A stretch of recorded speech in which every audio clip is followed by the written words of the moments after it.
Christian Sumano,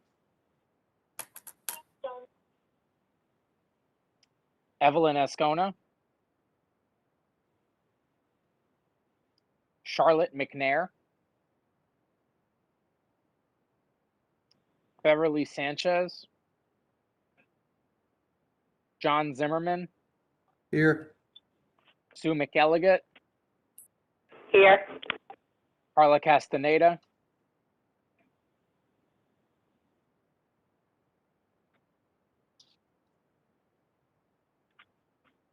Carla Castaneda, Michael Belvin, Here. Nancy Coppola, Here. John Cox. Here. Once again, I'm just going to go, John, if it's okay, I'm going to just go through the absence real quick, just to make sure none of them just didn't speak up. Yeah, sure. No problem.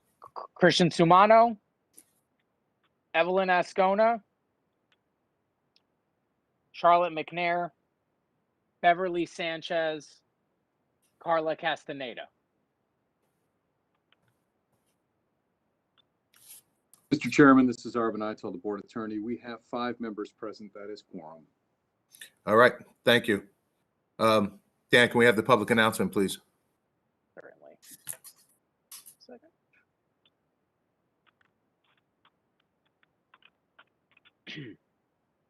Please be advised that the notice requirements of the Open Public Meeting Act have been complied with and satisfied, and that the annual notice, which gave sufficient notice of the time, place, and conduct of all public meetings of the Zoning Board of Adjustment in the City of New Brunswick, has been filed with the city clerk and has been placed on an appropriate bulletin board and posted in the back vestibule of City Hall, visible to the public through the windows in the lobby of City Hall, New Brunswick, New Jersey, and has been transmitted to the official newspaper of the City of New Brunswick, namely the Home News Tribune and Star Ledger. The City Zoning Board of Adjustment intends to meet on a regular schedule and meet the guidelines of the Open Public Meeting Act by utilizing teleconferencing and video systems. Public participation has been revised, and public may participate through a conference call-in system. The public is encouraged to call into the conference call-in system through the phone numbers and access codes transmitted in the above notice of the Home News Tribune and Star Ledger and posted in the back vestibule of City Hall, visible to the public through the windows. During public comment periods, I will first read public comments issued to the board, then those on the call-in lines who have interest in addressing the board will be organized by last name and then called upon to speak. All organized members of the public will speak once and for no more than 5 minutes in any given public meeting portion. A timer will chime at the completion of each 5-minute period, and I will notify you that your time has expired. Public needing assistance accessing the call-in number should call the planning department at 732-745-5050. Can we please stand for a salute to the flag? I pledge allegiance to the flag of the United States of America and to the republic for which it stands, one nation, under God, indivisible, with liberty and justice for all. Thank you. Minutes of the board's October 25th, 2021 meeting. All right. The eligible present voters at this time are John Zimmerman, Sue McElligott, Michael Belvin, Nancy Coppola, and John Cox. Carla Castaneda, if she has made it into the call since, but yes. Yeah. Here, this is Carla Castaneda. Sorry about the delay. It's okay. Let me just put you in here that you are now present. And what time is it? 7:09. Thank you. All right. So, yeah. So all 6 present members of the board today can vote on this. All right. Hi, it's Nancy. I make a motion to approve the minutes. It's Sue. I'll second them. John Zimmerman, Yes. Sue McElligott, Yes. Carla Castaneda, Yes. Michael Belvin, Yes. Nancy Coppola, Yes. John Cox. Yes. All right. Resolutions of memorialization. 3M Investors LLC, 42 Joyce Comer Avenue, Block 147, Lot 7, ZB 2021-06. Same 6 can vote. Okay. This is John Zimmerman. I'll make a motion to approve.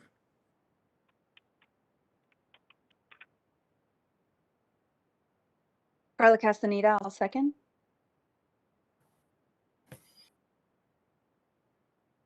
John Zimmerman, Yes. Sue McElligott, Yes. Carla Castaneda, Yes. Michael Belvin, Yes. Nancy Coppola, Yes. John Cox. Yes. Public hearings, 89 Bayard LLC, 89-91 Bayard Street, Block 19, Lot 3.01, ZB-2021-04. Preliminary and final site plan application with D and C variances to construct an approximately 47,767 square foot, 6-story mixed-use building containing 1 ground floor office unit, 45 residential units, and 12 on-site parking spaces, zoning district C-4, downtown commercial office, Tom Kelso Esquire. I believe this is being carried till the December 20th, 2021 meeting at 7 p.m. without further notice to the public. Is that correct, Arvin? Mr. Chairman, it is correct. Okay. Thank you. We'll just move on to the next application then. Is there any member from the board that has a conflict with this application that's before us, Chelsea Builders LLC? Before I read it into the record. All right, hearing none, I'll read it. Chelsea Builders LLC, 236 French Street, Block 224, Lot 26.01, ZB-2021-02. Preliminary and final site plan application with D and C variances to demolish the existing residence on the site in order to construct a new 4-story mixed-use building with ground floor commercial space and 10 residential units on the floors above. Zoning district C-2A, community commercial. Joseph Paparo Esquire. Thank you. Good evening, board members. For the record, my name is Joseph Paparo from Porzio, Bromberg, and Newman on behalf of the applicant and owner, Chelsea Builders LLC. As noted in the application summary, this is an application for preliminary and final site plan and variance approvals to construct a new 4-story building located on 236 French Street. That's block 224, lot 26.01 on the city tax map. The site is located in your C2A zone where mixed uses are permitted. However, we are requesting a D6 height variance. The ordinance allows a maximum of 40 feet and the building as designed measures 44.8 feet. That triggers the need for a D6 height variance, which vests jurisdiction in the zoning board. There are some additional variances. Your planner did an excellent job setting those out for everyone's review. I'll just briefly note them. We do need front yard setbacks for the new building. This is a corner lot on the corner of French Street and Sanford. We are requesting a what we'll call a de minimis relief from the impervious coverage. We're less than 1% over what's allowed. And there is a parking variance noted that we will speak to this evening. There's some minor other relief that's been identified in your planner's report, and we are prepared this evening to address that ancillary related relief. We have participated in approximately 3 TAC meetings, and we do appreciate the feedback and the input from the board's professionals, the city consultants. We feel that the project that you have before you this evening is really a culmination of both the city's efforts as well as the developers' efforts to come to a project that's the best for the city. So we do appreciate all of the efforts of the city professionals, Dan Dominguez and their team. Again, everything that's been done has really got us to this point. So thank you for that assistance. For witnesses this evening, I would like to begin our presentation with Michael Dipple. He's our civil engineer who prepared the site plans.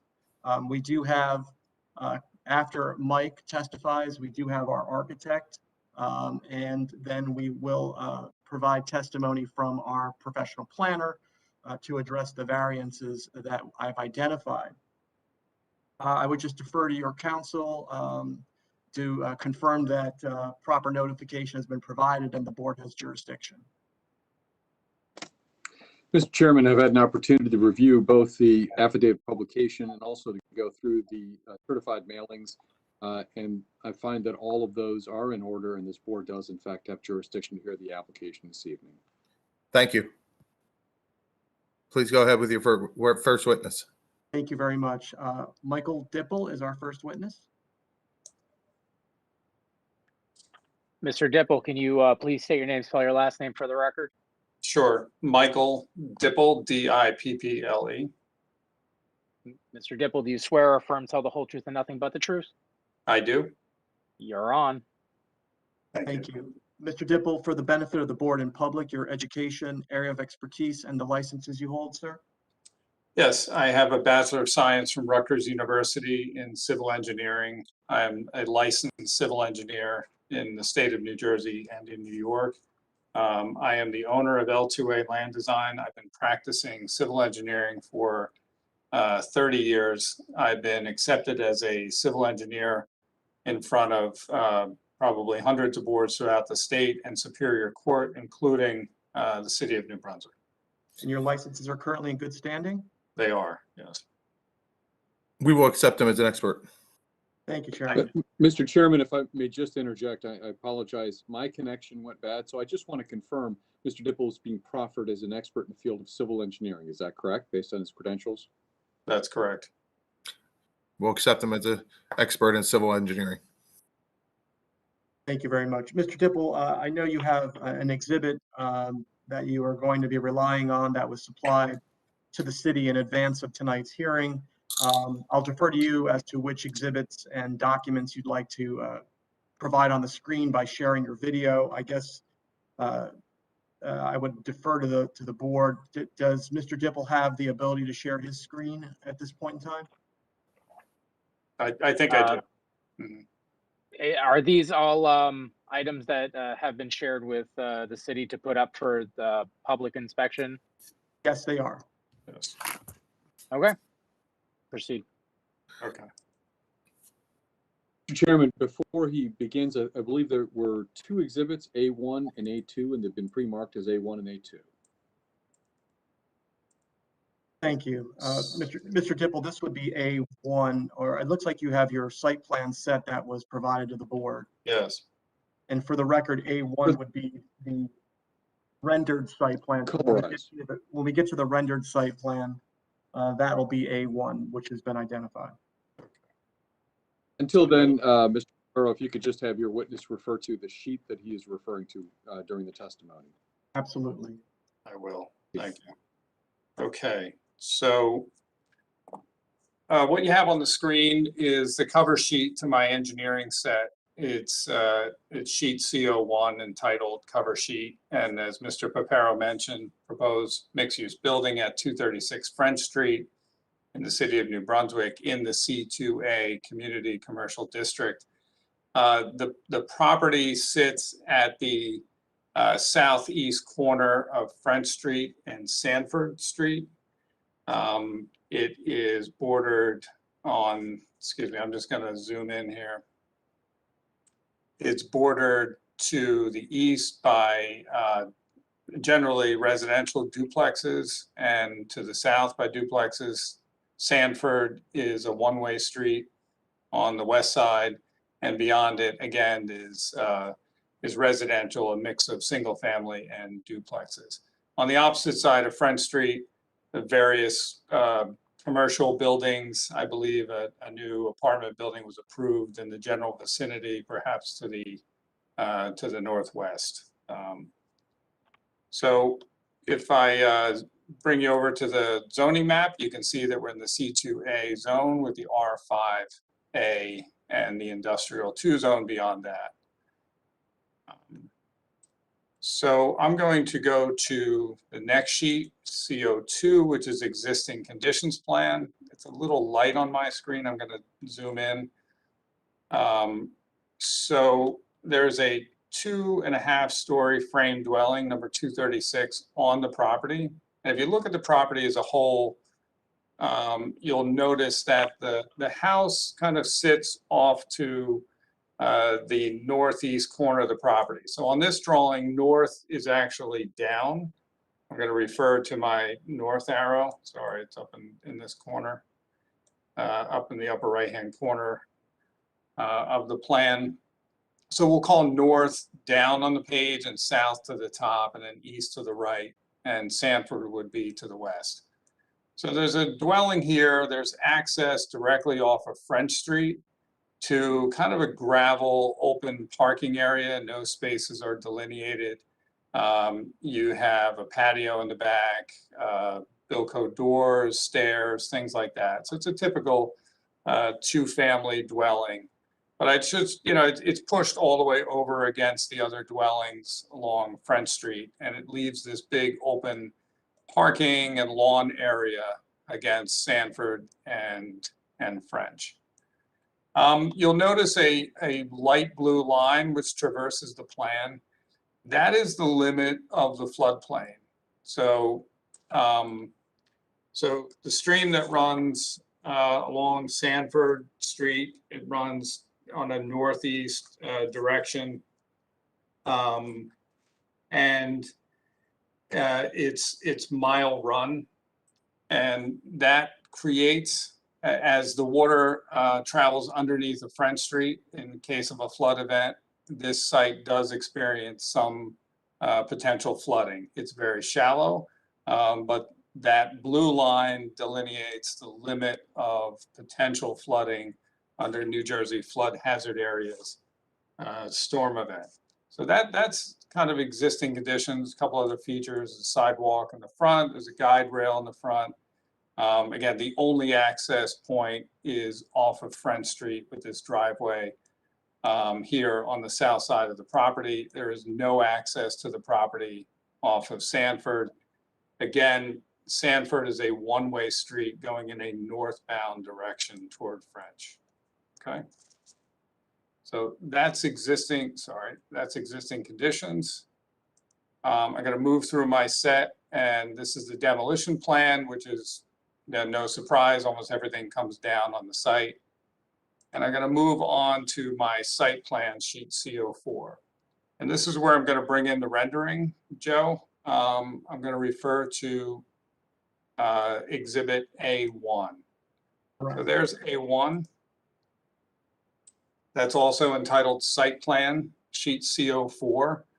We basically took this sheet, we put some color on it just for this hearing. We added the landscaping, which is on a later sheet. And that just helps me describe the site plan. So if you look at this brownish peach colored shape on the site, that is the proposed building. It would be a 4-story mixed-use building with commercial on the ground floor, commercial or retail on the ground floor, and then apartments above. We have, and you can see, as Mr. Paparo mentioned, it is adjacent or right up against the front property line along French and along Sanford, and hence the front yard setback variance. In the rear of the site, there's parking for 11 vehicles. And access would now be provided off of Sanford Street into the parking area. It's a dead-end parking area. 6 spaces are proposed pointing in a southerly direction. 5 spaces, including 1 ADA space, are proposed in a northerly direction against the building. The building does overhang the parking spaces, which head north toward the building. Right. One other feature that you might notice on this plan is another driveway which leads around the eastern side of the building and heads toward French Street. So because of the floodplain that I mentioned, this proposed structure would be required to provide emergency egress out of it, just due to the nature of the multi-family structure that we're proposing. The NJDEP would require emergency egress out of the property away from the floodplain safely. So we are proposing a driveway, emergency egress driveway only, along the east side of the site adjacent to the building to French Street. And you can see here that I have a one-way arrow. That delineates that there's no proposed travel or in a southerly direction into the site or access from Friend Street. That it would only be reserved for emergency egress. I'm going to go over that a little bit more in detail as I get to some of the other features of the site. As I look to the back, we have landscaping proposed around the rear parking area. We have a trash enclosure in the southeast corner of the site to handle refuse from the property. We are proposing two electric charging spaces, and there's one electric vehicle charging station adjacent to the parking spaces closest to Sanford Street. Access to the building would be from the rear and from the front, but generally if you park in the back, you can access the building through a sidewalk along the back, access into the retail spaces, to the staircases up to the residential. And you'll hear more about the building from the project architect. In the front, you can also access the building from the sidewalk along French Street, and you can access it right here through the sidewalk that I'm pointing to in the front. And there's a walkway in the front to get to some of the commercial spaces. The sidewalk continues around the side of the building, and you can access, again, the ingress into the stairs to the to the apartments above through a side entrance. All right. Let's see. So let's talk about loading then.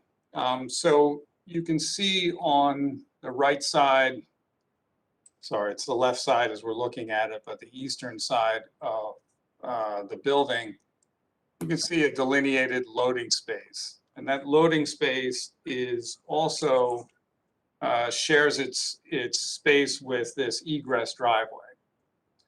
So if someone came in to load goods or whatever they have for the first floor commercial, or someone wanted to move into an apartment and needed a loading area in order to do so, they could pull into this loading space. Because again, that's an emergency egress. So only during a major flooding event that people would have to potentially leave this site or evacuate this site would that ever be used. So we figured this is a good idea to dual purpose the loading zone and put that right in the emergency egress driveway. And there will be two bollards, removable bollards, and they're located here, these two little dots. And those would not allow vehicles to continue out of this area and use that driveway unless, of course, there was an emergency. And we did the same thing on French Street. We put two flexible bollards, and here they're labeled, here and here in the stop bar, so that if anyone were to errantly come up French and decide, well, I want to get into this facility here, they pull in, they would be met by these two flexible bollards. So those could be removed, they could be driven over. They're pretty common, kind of a high density polyethylene plastic bollard that flexes. So in case of an emergency, you can kind of just run them right over. And we've also kind of tried to hide this driveway a little bit here on French Street. So it would be made of a grassy paver, so it doesn't look like a driveway, but in case of an emergency, it could function like a driveway. So again, getting back to the loading, looking at the site, we see a vehicle could pull in off of Sanford. It could pull into the loading space. It could spend a little bit of time there unloading, and then it could back up and then go back out onto Sanford.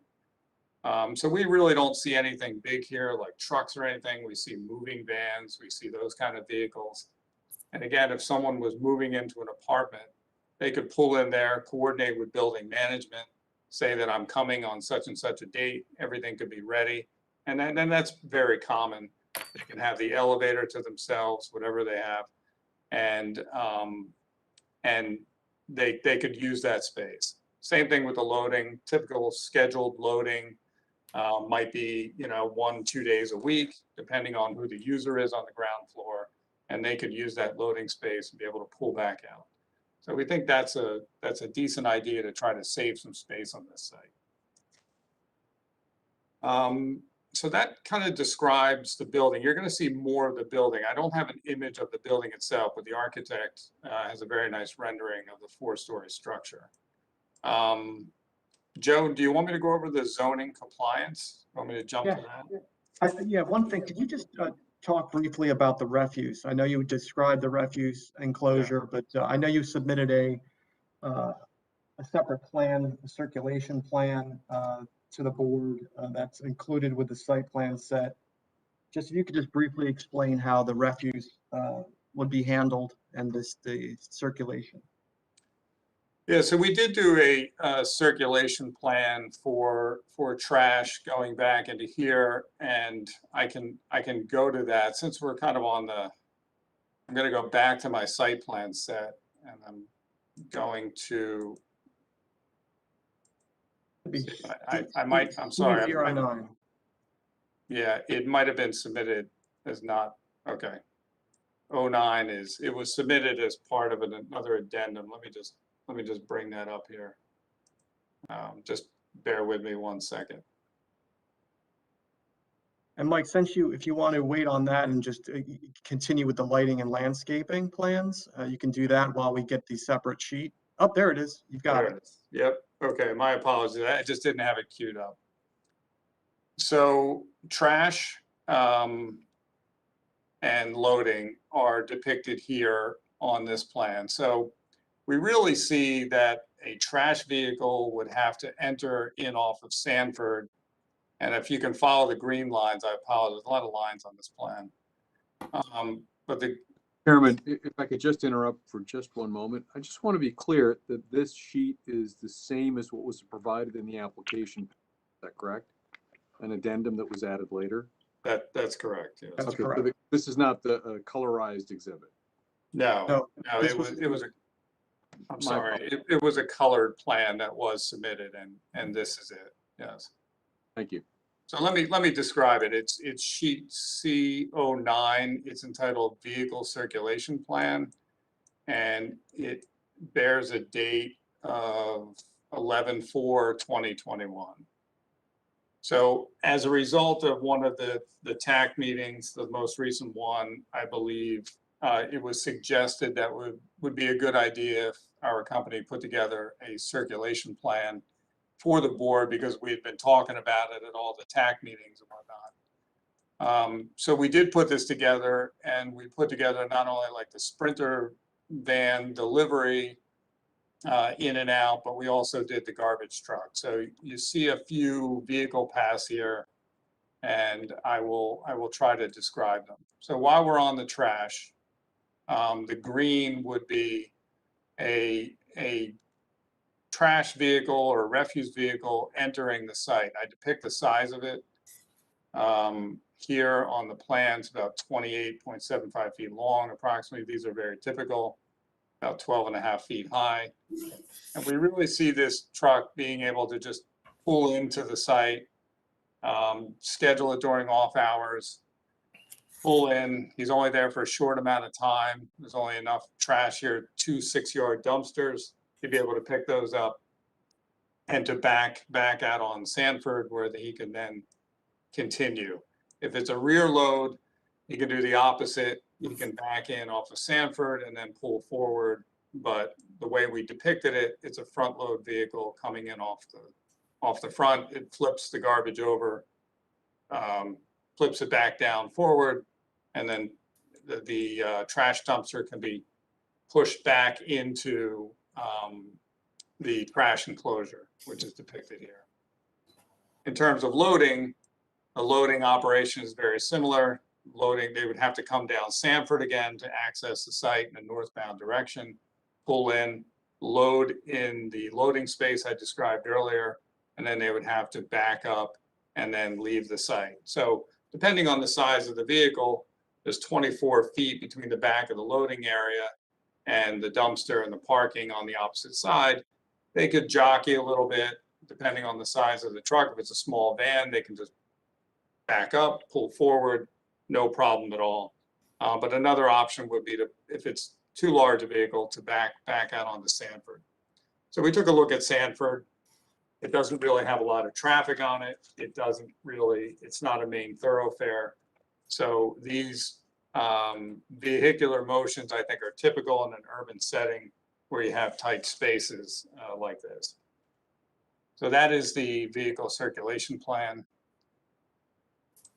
All right. So Joe, I was going to go back through the zoning while I'm on this sheet and talk about the compliance. Yep. Okay, so as I mentioned, we're in the C2A community commercial zone, and I'm referring to my zoning table. I'm back on the set, and I think I'm on sheet CO4. So in terms of variances, we comply with lot size. We're about 8,400 square feet, lot width, lot depth, all compliant. We have the front yard setback. Again, we're right up against the setback, 10 feet to French or to Sanford, and we're right on the line. So that is the variance that we're looking for. I have a misprint here on my plan, one side yard setback. I have 0 feet. I think it just carried over. I just noticed that. So, and we're saying yes, but that's a no. We're going to be 5 feet from the side yard setback on the opposite side. And that was agreed upon in the TAC meeting. And I believe Mr. Bignell's letter also agrees with that we're 5 feet from the side yard setback and then no variance is required. My apologies. I think it just carried over, it looks like. Total side yard setback, there is none in this, 10 feet. We only have one side yard, so we don't, that's really not applicable to this site. Maximum rear yard setback, 10 feet. We are 48 feet to the rear. Building height, where 40 feet is permitted, we're 44.8 proposed. You're going to hear more about that from the architect. Building cover, I'll just zoom out a little bit. Building coverage is 60% permitted. We're 51.19%, so we comply. Impervious coverage, where 90% is permitted. We tried as hard as we could to get it down to 90%. But as you can see from this site plan, I really have nowhere to go on site. I need the parking spaces, the trash, the loading. I was able to get down to 90.17%. And that is a variance. We worked with the TAC very hard to get that down from originally, I think, 95 or 96% when we started this process. So we all got it down to 90.17, and that is a variance. Floor area ratio, where 2 to 1 is permitted, 1.67 is proposed. We comply with your floor area ratio. Minimum street line parking setback, where 5 feet is required. We're at 3.5 feet. Let me just make sure I understand where that is. I'm sorry, Joe, we changed that to 5, correct? I thought that complies now. I'll double check. Yeah, I'm sorry. I think that complies now. This was kind of a little bit of a rush, and it looks like, I think we did not need a variance for that. We were at 3.5. I think we discovered at the very last minute, we discovered this easement that was here, and I think we pushed the parking back. There's a ingress egress easement on the side of the subject property to the property owner adjacent to it, and I think we had to push everything back. Parking setbacks, side yard parking setback 3 feet, 14 feet is proposed. Rear yard 5.3. Okay. Oh, I'm sorry, street line parking setback. Yeah, that's still 3.5. I'm sorry, that's here in the front. I'm reading the zoning wrong. So we are seeking relief for the front yard A street line parking setback of 3.5, that is a variance. Side yard parking setback, where 3 feet is required, I have 14, but it's 5 feet. I'm sorry, 5 feet is, so we did not seek a variance for side yard parking setback. Rear yard parking setback, same, we comply. And then planting buffer, where it's 5 feet, we have a 5-foot planting buffer. All right, so there's a couple little mistakes in the zoning table, but regardless, I think that's where we are. It's a variance for front yard setback, building height, impervious coverage, and street line parking setback. And then obviously, Mike, the off-street parking variance, which the planner will speak to in more detail. But you are providing a total of 11 parking spaces for the 10 units, the 10 residential units and the 1 commercial unit, correct? That's correct. I have a parking table here that shows 23 parking spaces required and 11 spaces provided, and that is a variance. So yes, the 10 units total up to, with 4 units following the residential site improvement standards, 1.8, 2.0, 2.1, and you can see the breakdown here. The retail only amounts to 3.6 spaces. The rest are for the residential. Total's 23, and we have 11. So that is a parking variance. And Mr. Dippleby, you're also showing bicycle parking as required by the code, correct? That's correct. We do propose bicycle parking on the property. You can hear we have multiple bike loops proposed, and I think the architect can speak more about that. But we are showing compliance with bicycle parking with 5 loops required and 5 loops proposed. And then again, the electric vehicle charging stations, where it totals 1.17 electric vehicle charging stations, we're proposing 2, 1 actual unit on 2 spaces. So that is compliant also. And then I know you spoke to the grading, drainage, utilities, lighting and landscaping. Did you have any testimony on what's being proposed and just confirmation that the lighting plan will comply with the city ordinances? Yeah, that's correct. We did prepare, and I'm going back to my original plan set now. And we did prepare lighting and landscaping plan. Sorry, I'm just trying to get to that. So here we did a lighting plan, which is sheet CO6 in my set. So we are proposing LED fixtures like the one that's depicted here throughout the parking lot. And we are proposing 1 building mounted fixture, which will illuminate the back side of the parking lot. And then we have a couple of building mounted fixtures to provide additional illumination toward the front of the building. But it's only a couple of fixtures, some downlights, which will go underneath. You can see them depicted here in red. These 2 are just downlights in order to illuminate the area underneath. So and maybe over here on the sidewalk. So it's a very simple lighting scheme. Not a lot of light is required. A small parking area, but that's how we're proposing to illuminate the site. We don't get a lot of throw over onto any neighbors, either to the east or to the south. And again, what this lighting plan doesn't depict are a strong row of evergreens along the south and east parking lot in order to shield any of that light or glare or anything like that. All right. And then, yes, we did a landscaping plan. And as I mentioned, we have a strong row of arborvitae along the south property line. We have other arborvitae along the east property line. And then we just have some other shrubs that are in the front, on the sides, any place where we could find an opportunity to drop a couple of shrubs between the sidewalk and the building, we did so. We're also proposing a nice row of annuals and perennials in the front in order to keep the building looking nice. in the summertime.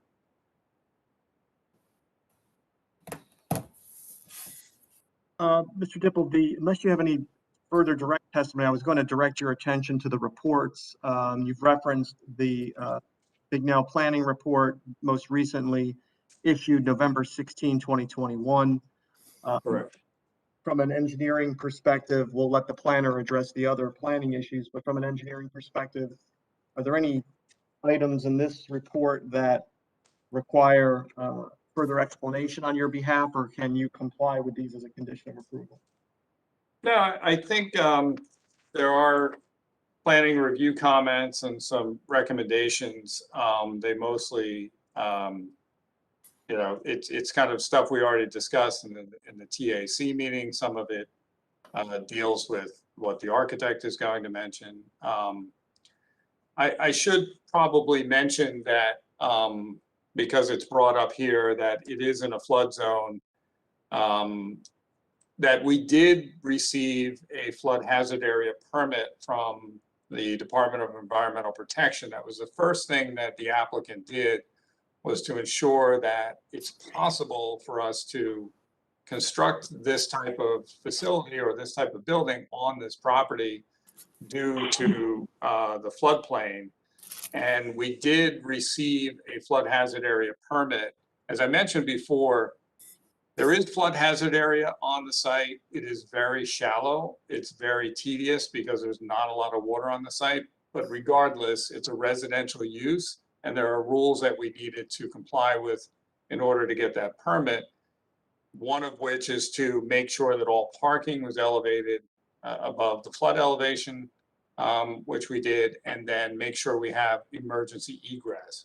So we made sure that, you know, the DEP agreed with our approach with the emergency egress, because when you get out on the French Street, the flooding doesn't extend too much further to the east, because French Street starts to rise significantly as you get out of this little neighborhood and kind of enter the more urban area to the east. And so we did achieve that. We did have a flood hazard area permit. There is some proposed flooding that is permitted under the building, which is common. That's a crawl space. But otherwise, you know, we did show that it can safely be done, and it is possible in order to build this type of facility at this location. And then, Mr. Dipple, the Department of Engineering report, it's my understanding that we're referring back to the October 8, 2021, which is the third review issued by the engineering department. Any open items, the vast majority of them have acknowledged your compliance, but are there any open items that require your response at this time? Not that I'm aware of. I think we kind of, you know, we address things, and if you happen to be looking at the letter, you can see that the general comments, the vast majority of them are labeled now as addressed. So I think it was a very good give and take between the TAC and the applicant in order to come up with some solutions to making these things work, to reducing the variances and making this site work. Things like the loading, the emergency egress, trying to bring the impervious coverage down as tight as we could. I mean, the building shrunk a number of times in order to fit all these things in there. So I don't think there's anything in the review that I'm aware of, unless I'm missing something you want me to focus on, Joe. But I think it was very, very constructive, the meetings that we attended to come to this final plan. Great. Thank you, Chairman. I have no further direct for Mr. Dipple at this time. Thank you. Any member of the board have any questions for this witness? This is John. I have. I'm sorry. John, go ahead first, please. Yeah, I'm sorry. I'm not sure if this is a question for the Mr. Dipple or for the attorney. Do they know what kind of proposed use they're going to be envisioning for the first floor commercial area? Yeah, so this is the applicant's attorney. I can speak to that briefly based on my conversations with the owner developer. The owner developer recognizes that we're at 900 square feet, which is limited to the type of businesses that can occupy it. Again, this was a result of what Mr. Dipple just testified to, trying to eliminate variances and stay as close to the code requirements as possible. So this building did get smaller over time. 900 square feet would most likely be your typical neighborhood convenience type retail. My client doesn't envision having a restaurant or a heavy kitchen type of use, just for a number of reasons, parking and refuse and other things that come along with a bigger type of food establishment. So he's very aware that this will most likely not be that type of a commercial space. So you're looking at your neighborhood retail, which could be a typical shopping boutique type store, a barber shop, some type of a service to the community. But he's well aware of the limitations because of the size and the configuration of the building. I hope that gives you at least some idea. It'll be, more of a neighborhood walk-up type of a use, not a destination where people are coming from the other side of the city for it. This will be something to serve the residents of this community in this particular neighborhood. Again, barbershop, those types of things, retail, smaller boutique, clothing boutique, something for the neighbors. That's what we're envisioning. Again, obviously, until he starts marketing it, it's hard to be certain, but that's based on our initial discussions. Okay, that was my thought exactly, that you limit it to, some non-restaurant use on the first floor. So that's fine with me. Thank you. Thank you. Thank you, John. Sue, you have a question? No, I'm good, thanks. Okay. I just have questions. I'm not sure if it'll be for this witness and or the planner, but I believe around the outside of the building right now on the Front Street side, there's guardrails blocking. Is that going to stay, or are you going to put new ones up? We're proposing to leave the guide rails right where they are, with the exception of in the front. I think we have to close up the driveway. It has to be altered a little bit.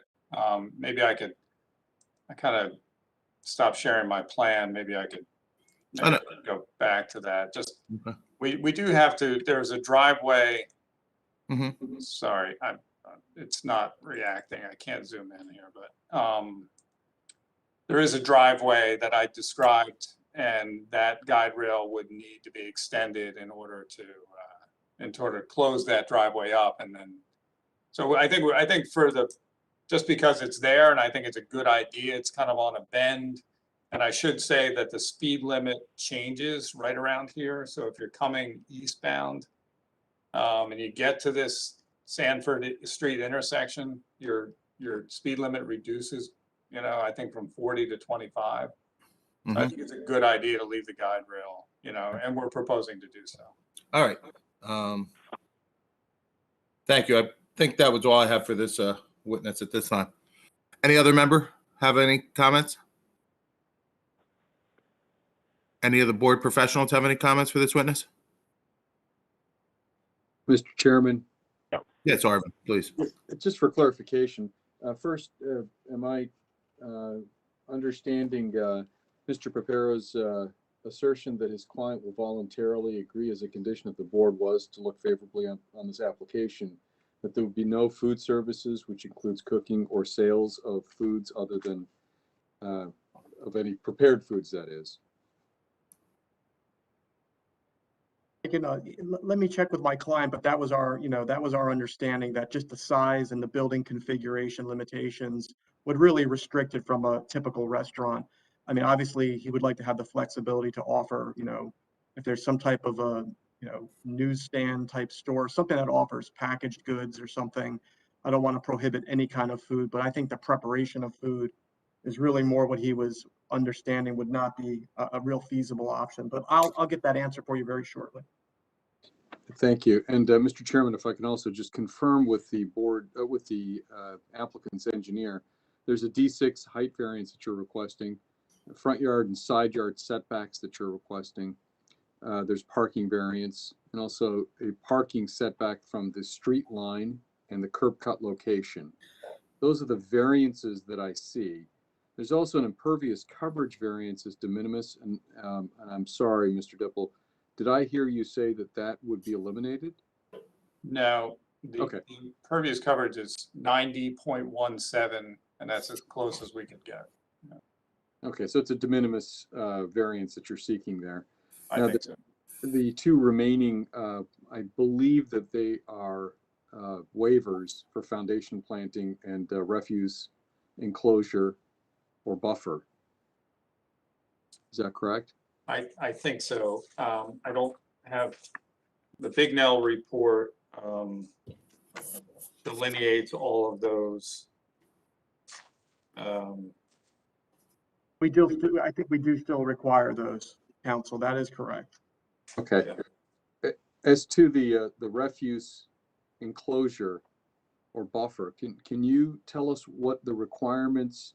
I see that the buffer has to be 5 feet, and you're providing 0. Is that correct? No, we again, let me share again. We are at least 5 feet on all sides that adjoin our neighbors.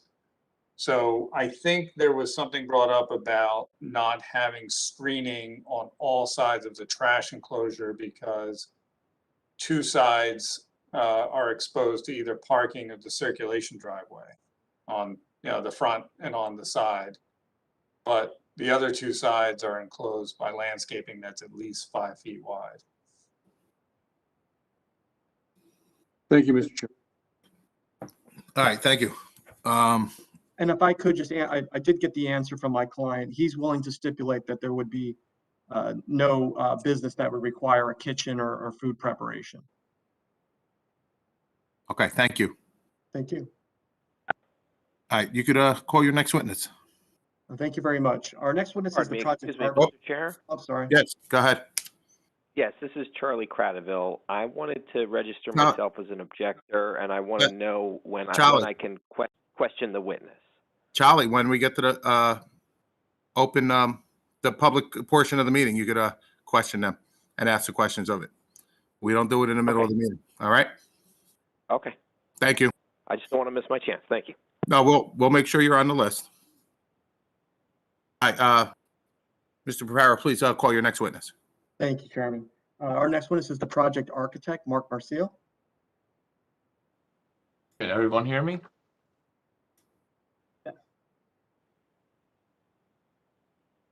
Hello, can you please state your name, spell your last name for the record? Mark Marcial, Marcille. Marcel, can you please, do you swear or affirm to tell the whole truth and nothing but the truth? Yes, I do. May proceed. Thank you. Mr. Marcio, can you provide the board and the public with your education, area of expertise, and the licenses you hold, sir? Sure, thank you. I have a bachelor's of architecture from the New Jersey Institute of Technology. I own and am the principal architect for Marcial Architecture. We have offices in Metuchen and in Seaside Park, New Jersey. I've had my license to practice since 2004. It's in good standing, and I've testified before numerous boards in the state. We'll accept you as an expert in architecture. Thank you so much. Thank you. Mr. Marcio, just like Mr. Dipple, when you share your screen and provide your plans, I believe your plans are solely the plan set that was submitted to the board with the application. You have no exhibits. So if you could refer to the sheet number before you give any testimony on those plans. Absolutely, yes. The images I'll be sharing are the same documents that were submitted as part of the application. Okay, So- can you take the board? Yeah, I see that the first sheet is sheet A1 of your plan set. If you'd like to start with the outside, that's fine. If you'd like to move into the floor plans, whatever your preference is, Mr. Marcio. Sure. And so the proposal is to construct a 4-story, approximately 13,000 square foot building containing 10 apartments. There's 4 one-bedroom apartments, 4 two-bedroom apartments, and 2 3-bedroom apartments proposed with 900 square foot first floor commercial space. And as you can see from the elevations and renderings, the exterior design uses simple geometric shapes, offset from one another, in an effort to create visual interest. This juxtaposition of forms is highlighted by the use of varying brick colors. The building design helps to kind of hold and define the corner of French and Stanford Street by using a tower element at the corner. So this rendering in the corner here, French Street is right here, Stanford Street is over there. To sort of foster a sense of familiarity, for individuals that interact with the building, we chose to clad the entire building in brick. I'm sorry.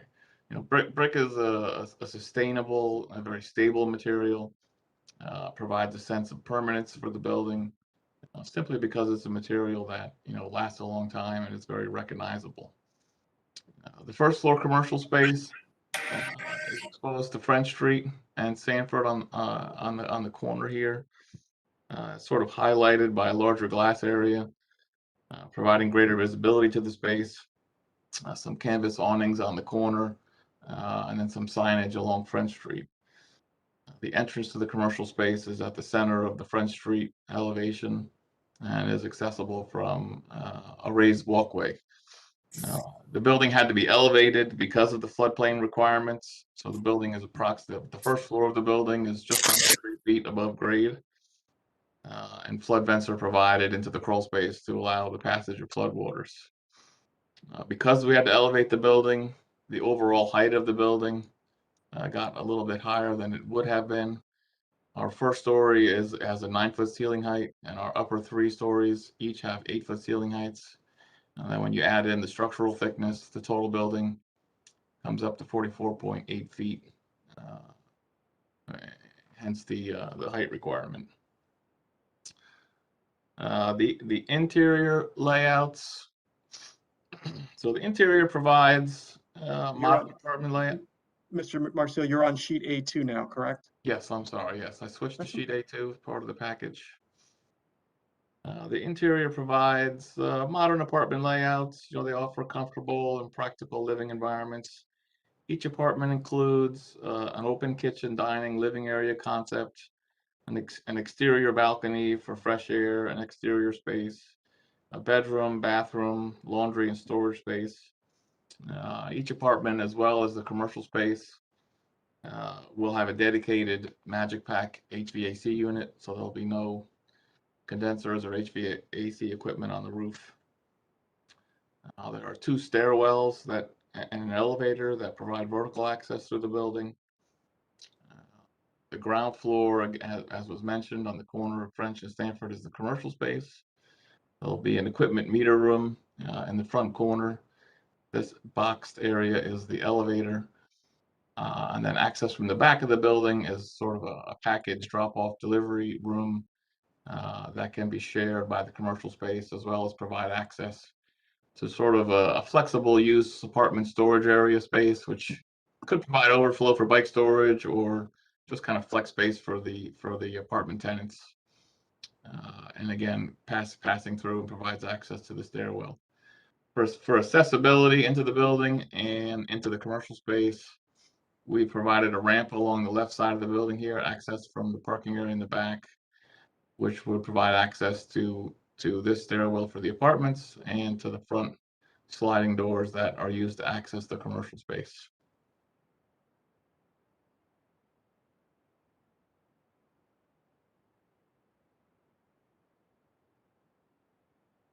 And Mr. Marcel, you talked about the developer's willingness and ability to provide storage space for the tenants. You have a generous storage area in the back of the building for the tenants of the building, correct?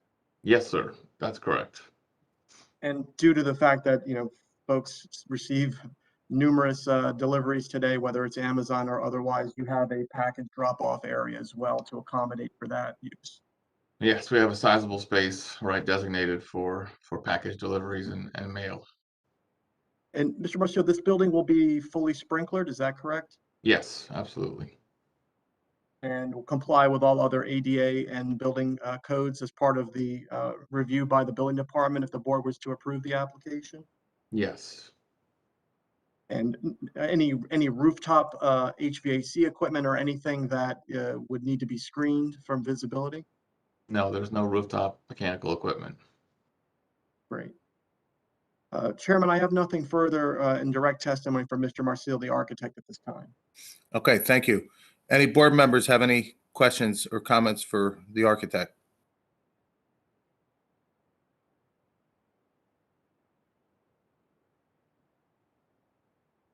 Any board professionals have any questions or comments for this witness? No. All right. Seeing none, please, your next witness. Thank you, Chairman. Our final witness this evening is our professional planner, Jim Kyle. Okay, here I am.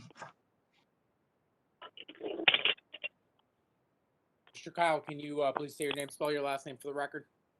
Sure. First name is James, last name is Kyle, K-Y-L-E. Do you swear or affirm to tell the whole truth and nothing but the truth? I do. You're on. Mr. Kyle, for the benefit of the board and the public, your education, area of expertise, and the licenses you hold. Yes. I have a Bachelor of Science in Environmental Planning and Design, which I received from Rutgers in 1996. I've been a practicing planner for about 25 years. Our office currently represents about 18 municipalities as their consulting planner. I've also appeared before and been qualified by over 230 boards in the state. I'm currently licensed as a professional planner by the state of New Jersey, and I'm also a member of the American Institute of Certified Planners. We'll accept you as a expert in planning. Thank you, Mr. Chairman. Thank you. Mr. Kyle, you, in preparation for this application, you've reviewed the materials, the plans as they've been revised throughout the course. Is that correct? That's correct. You're also familiar with the land use ordinance and the master plan of the city of New Brunswick? I am. You're familiar with the surrounding land uses to the site at Front Street? Yes. And you're aware of the variances that have been identified through the prior testimony and are set forth in the Big Now planning report. Is that correct? Correct. Can you provide your planning opinion regarding this project as a whole, as well as the variance relief required as part of the application? Sure. So let me first start by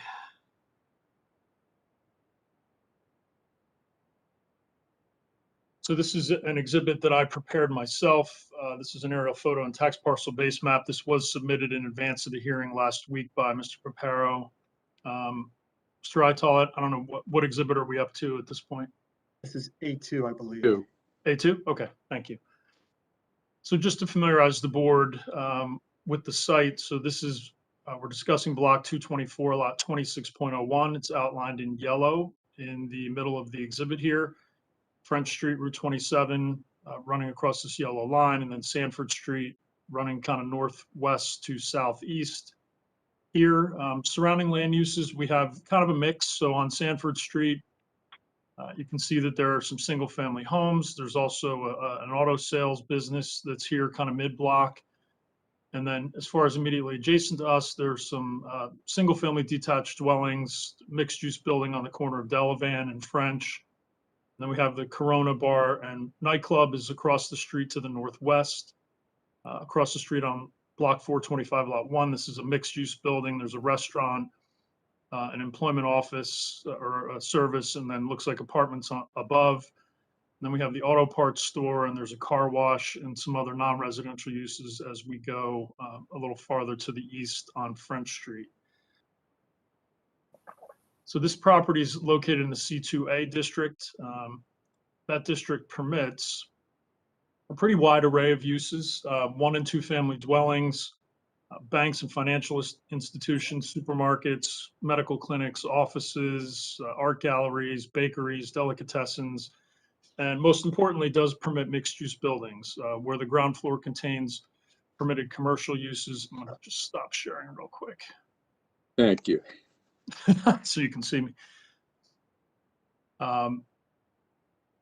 Does permit the mixed use building as long as the ground floor contains permitted commercial uses among the ones that I just identified, and then residential uses in the form of apartments above. So the use that is proposed here does comply with the C2A district requirements.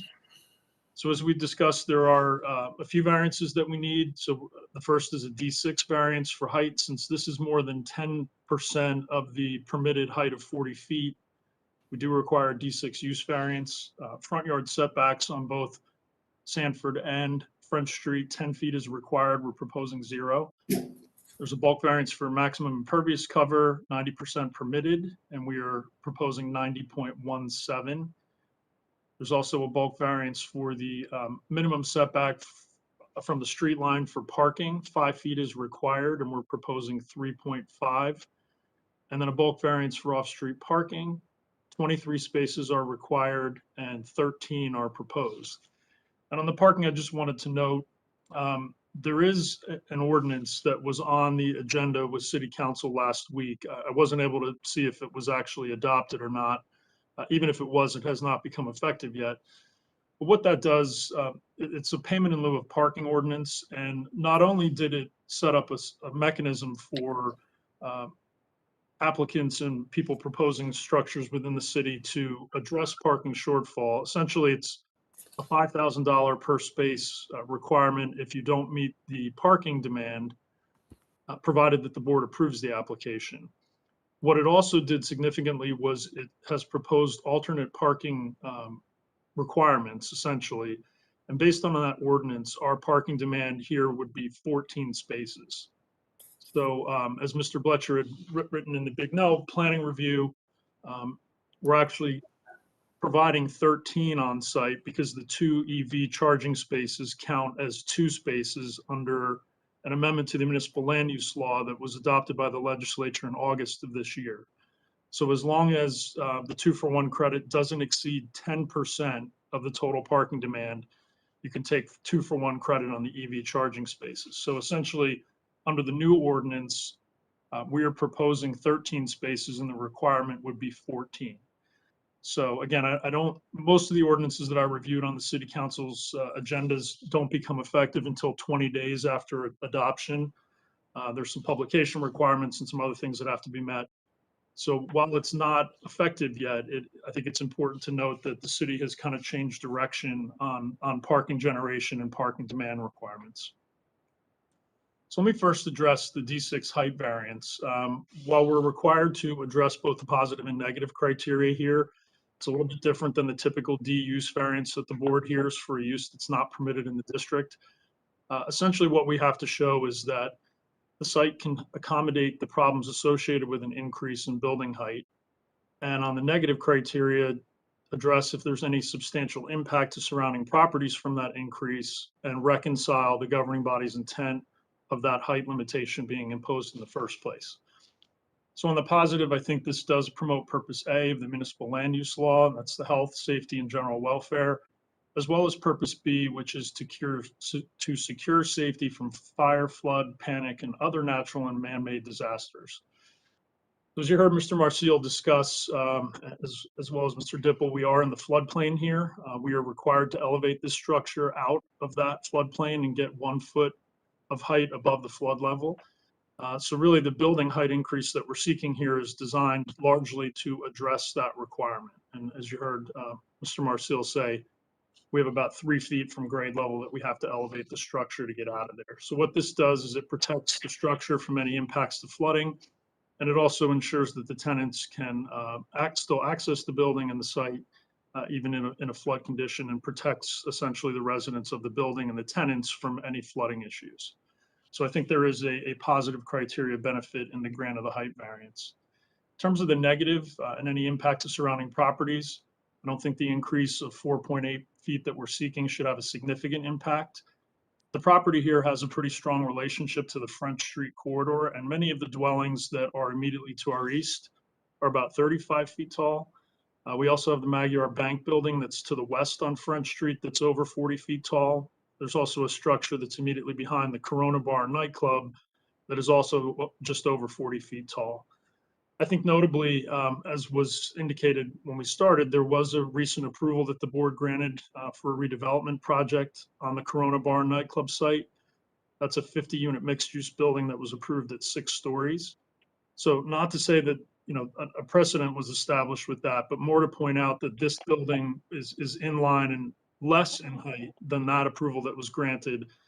So the grant of the relief here is not going to create a structure that's going to be out of character with the corridor. We're kind of right between a lot of buildings that are at 35 and 40 feet in height, and then the recent approval that was granted. So really on the negative impact of a D6 variance, it's the focus is, are we creating a situation where the building is going to be wildly out of character with that which exists around it?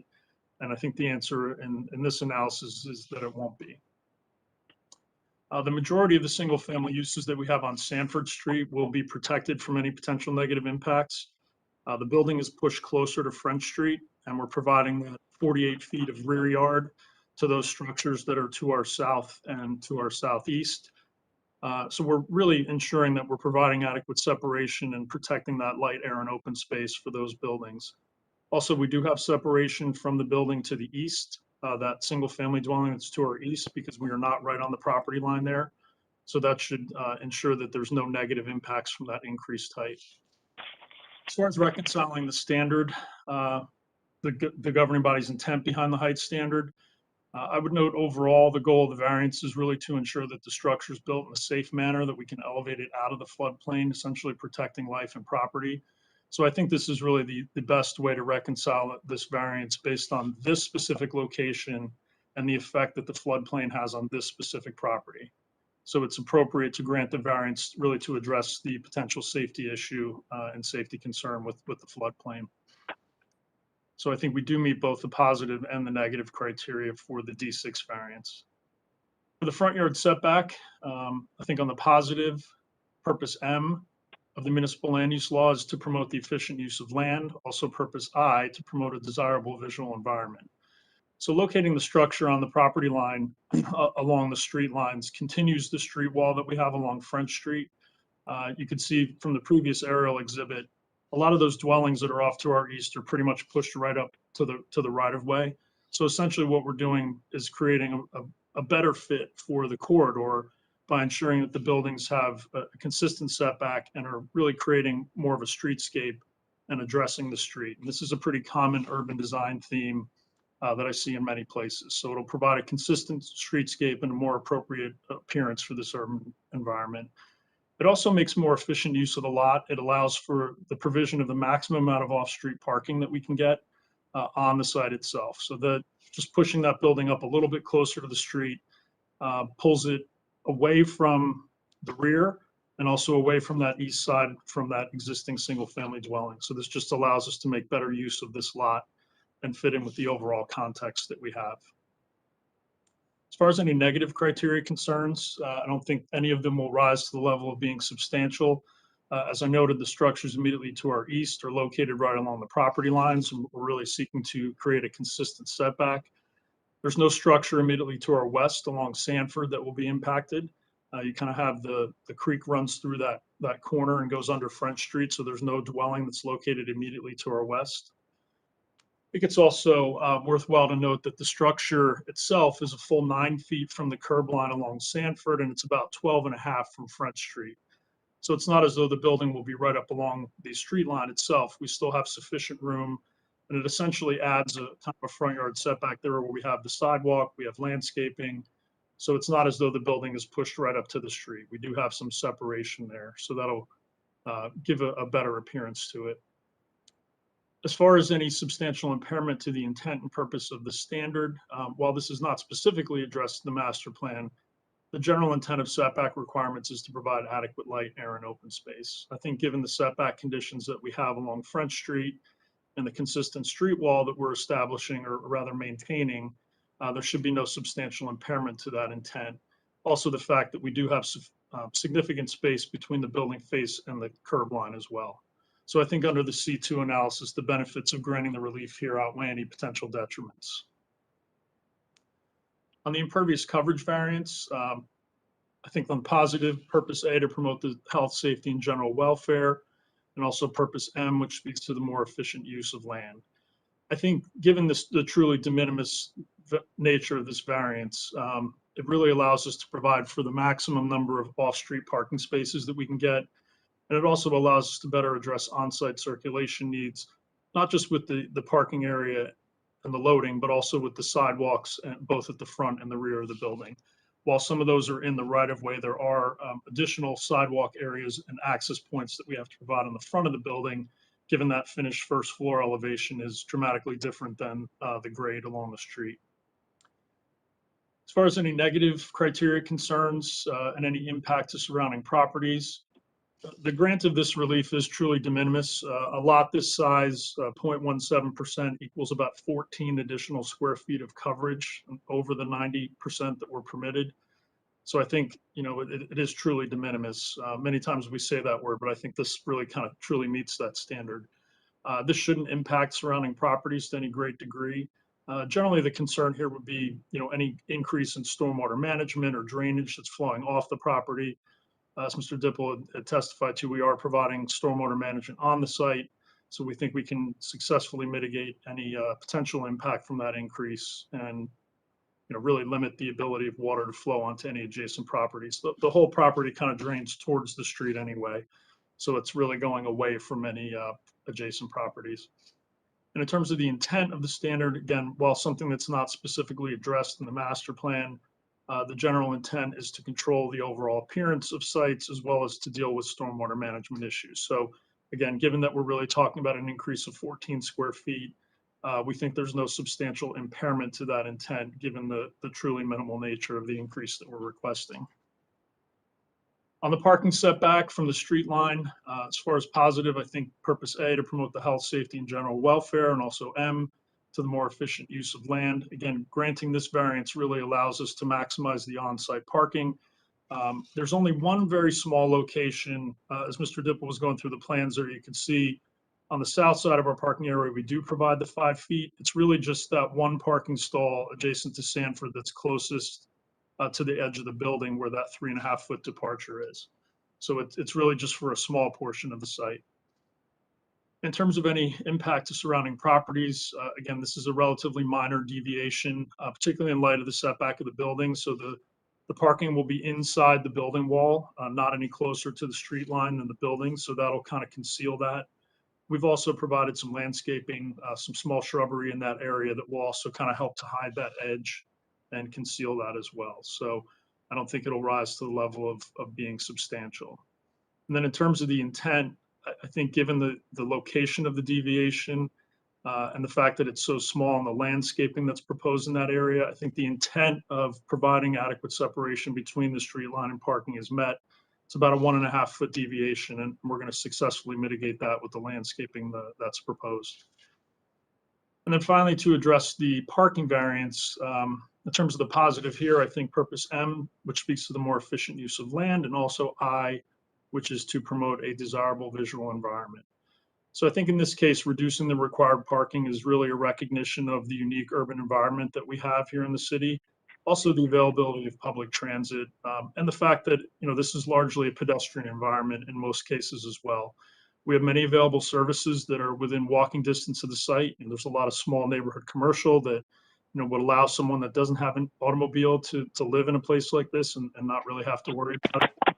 So I think all these facts together mean it's much less of an auto-dependent place than a typical suburb that we deal with in many places in New Jersey. I think there's also a visual benefit to reducing the required parking. The site is not dominated by, on-site parking, and the focus here is really on good urban design rather than on the parking standard itself. I think here the variance can be granted without substantial detriment to surrounding properties. The general concern with a reduction in parking is really the impact to on-street parking. This should be a little bit less of an issue on Sanford Street. I think, when you look at the pattern of development there, many of those homes do have off-street parking areas. We have many streets in the city that don't have that availability, but in this area, we do have off-street parking that's available. And then the houses on the northern end of Sanford Street generally have off-street parking kind of closer in proximity to our site. So we don't feel there'll be a significant impact to the on-street parking supply as a result of the variance. And in terms of the intent of the standard, obviously the intent is to provide adequate parking. I think here it's where the new ordinance is important. If we put it in the context of the regulation that's pending effectiveness, we're really only short one space. And the city, when you look at the findings of fact in that ordinance, they acknowledge that the RSI standards, and this is a quote, apply ineffectively to urban environments. It also acknowledges pretty heavily the fact that there are many alternate means of transportation that are available within the city. So the new ordinance, the payment in lieu of parking program, was really designed to address shortages in off-street parking. And ostensibly, the city will use those payment in lieu of parking funds to create additional parking opportunities and address demand.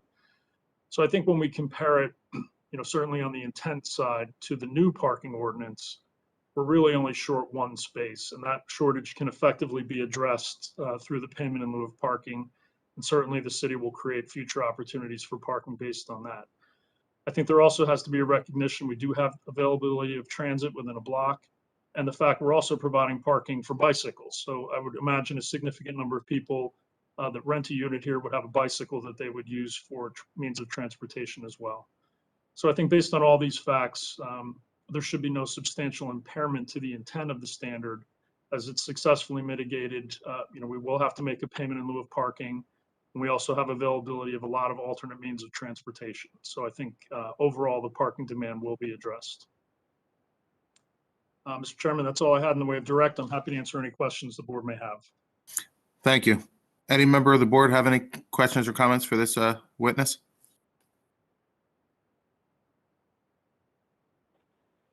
I just have one about the parking. I believe Stanford Street in that area is permit parking. Would your client be willing to give up any parking permits that they're available to, since they're not meeting the parking requirement? And that's a question for you, Joe. No, you're on mute, Joe. Thank you. Chairman, could you repeat the question? I didn't hear clearly about the permit parking on Sanford. Yes. Would your client like to give up access to the permit parking due to the lack of parking on site? Give up access to the parking. I'm still a bit confused. I apologize. Do we have, are you suggesting that we have the right to park on Sanford by permit? Chairman Cox, may I? Yeah, please. Hi, this is Dan Dominguez, planning director here, board secretary. So as the chairman's trying to explain, certain areas of the city have designations for what do you call it? Permit parking. It is very common for the boards to, under circumstances where an application is coming with a parking variance, that the board asks if an applicant is willing to waive the rights of the future tenants of that building to be able to get parking permits to park on the street from the New Brunswick Parking Authority.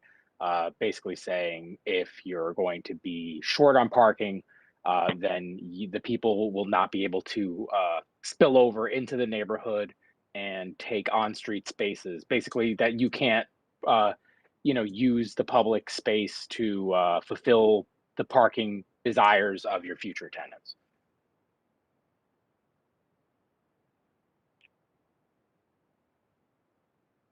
Is that more clear? Yes, that is. I appreciate the clarification. Yeah, I would, on behalf of the applicant, I'm just want to confirm, but I think I understand the rationale there. I understand what the city's looking to do. They don't desire applicants to be short on parking and then consume street parking through permits. So I understand what the issue is. So I'm just confirming, with my client, but I understand clearly now what the issue is. If you just give me one more moment, I can confirm. Yeah, sure. I mean, we could ask any other member of the board if they have questions, and you could just let us know what his answer to that is. Sure. Any other member have any questions or comments for the witness? Is there any board professional that has any questions or comments for this witness? Mr. Chairman, this is Todd Bletcher. I have no other questions or comments. Thank you, Todd. Hi, John, it's Nancy. Oh, sure, Nancy. Are we sure that it's permit parking there? On Sanford Street, I believe it is. It is. There were signs posted when I was out there. I did see that. All right. Thank you.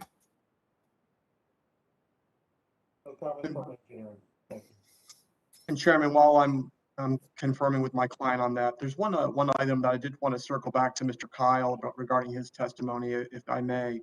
Mr. Kyle, the front yard setback variances that you've noted and that have been identified, and again, this is similar to what's happened with the parking. It's my understanding that there's an ordinance pending that's actually made its way through the planning board and is now going to be considered by city council that would reduce the parking setback, reduce the front yard setback in the C2A to 0, really for the reasons that you've articulated based on the streetscape corridor. If that ordinance were to make its way through city council, it sounds like that's a consistent goal and objective to what you're testifying to in support of the variance. Are those two things consistent? They are. I mean, it's really an urban design principle to push buildings up to the street and create more of a street wall streetscape. So that doesn't surprise me. But yes, it would be consistent with the logic of the grant of the variance. And again, it's similar to the parking. I mean, it hasn't taken effect yet, similar to the parking ordinance, but I think it's your testimony. It's instructive as to the direction that the city's going on both the parking requirements and the front yard setbacks in this corridor of the city. Absolutely. Mr. Chairman, I've had a chance to confirm with my client, and obviously we understand the rationale behind, limiting the tenant's ability to secure a permit. And since, as Mr. Kyle testified, we're essentially short one parking space. I don't know if there's a way in which we could limit that restriction. I'll defer to your counsel and Mr. Dominguez on that. If we could limit that restriction to that, essentially one space shortage. Go ahead. Mr. Chairman, if I may, Sarb and I tell the board attorney. I think that the planners put on testimony that the parking would be sufficient and has indicated there are a number of other factors which would justify the granting of the parking variance, essentially indicating that the demand would not be there. I don't know that this board, and certainly could consider granting a less restrictive or limited waiver, but generally this board has always indicated that it can't limit it to a specific tenant. That would be impossible. So it would be to the tenants of the building itself. They would not be entitled to receive those parking permits because, as the board will note, there's no way to police who's going to get a permit and who's entitled to get a permit if there's a standard that says that only one tenant can't get it. Understood. So yeah, so I would again, the client has the property owner and the applicant has no objection to it. I think Mr. Kyle's testimony essentially justifies this variance, and when you consider the new ordinance, we're talking about one space. We are providing 11 spaces for 10 apartments. And with the stipulation, Chairman, that we've already agreed to, that this would not be a restaurant, kitchen, cooking, food preparation use, I think based on the testimony you've heard this evening, that the essentially one space variance could be granted without a negative impact. So I'll leave it to the board's discretion. If the board's inclined to impose that restriction on the permits, my client would have no objection. However, I would just note that I think the testimony and the number of spaces that we are providing certainly, justify that the project stands on its own with having 11 spaces for 10 units. But again, Chairman, I'll defer to your pleasure and the pleasure of the board on that issue. Mr. Papero, Mr. Chairman, if I may. Oh yeah, go ahead, Arvin. Mr. Papero, your clients indicated the parking variance can be granted because the parking on site is sufficient. So we'd be looking for a voluntary condition that your client would give up its right for residential commercial parking permits. If the board is imposing that condition, which I don't know whether it can impose that condition, it would certainly consider whether the parking variance ought to be granted or not. So you might, I think that what we're looking for is a voluntary waiver of the right to residential or commercial permits as further justification for the parking variance that you're seeking. Thank you, and I appreciate the clarification. We would voluntarily agree to waive it. Okay, thank you. Appreciate it.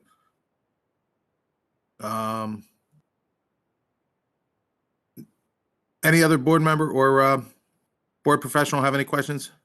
Last call. All right, seeing none, your next witness, please. Chairman, that's our final witness this evening in support of the application.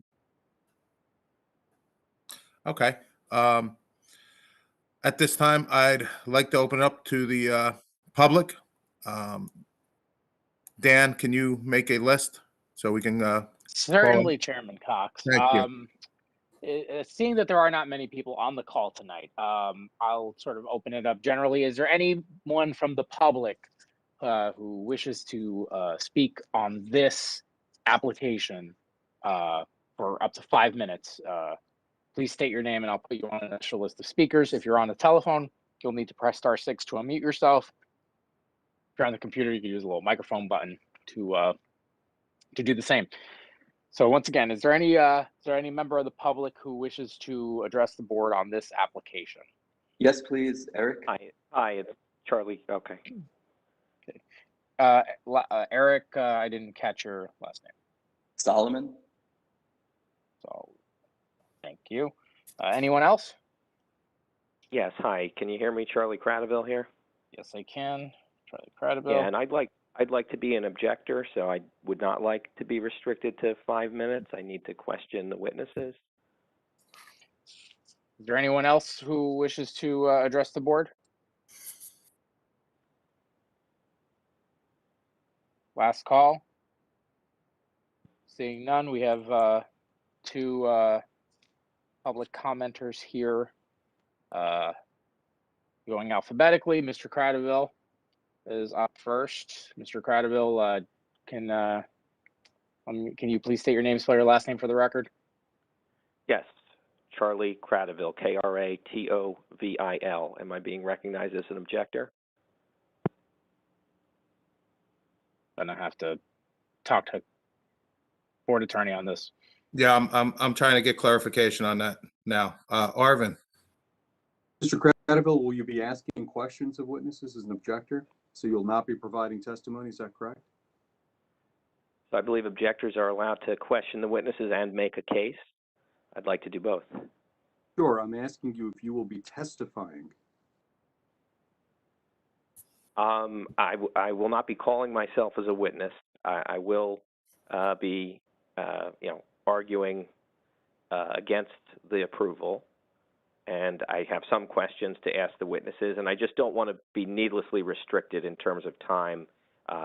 It may well be it takes 5 minutes exactly to do this. It may well be it takes 7 minutes to do this, but Sure. I don't want to be restricted. If I'm. No, I understand, Mr. Cradaville. I'm sorry Yes. to interrupt. I don't want to take up time. So, Mr. Chairman, Mr. Cradaville's indicated that he is not going to be providing testimony this evening, so he will not need to be sworn. Mr. Cradaville has any questions of the witnesses, if he can ask, I guess the best order I would suggest would be the same batting order of the witnesses that were present, that were presented by the applicant. So, Mr. Cradaville, did you have questions of the engineer? I wanted to ask if there's any other project that he can cite that's had a 90%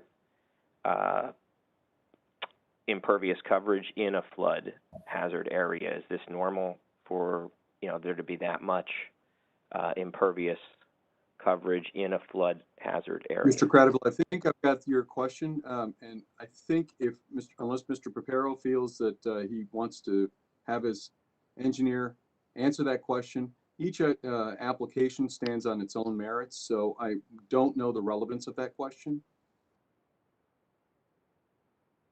If there's an objection as to relevance, I would sustain it.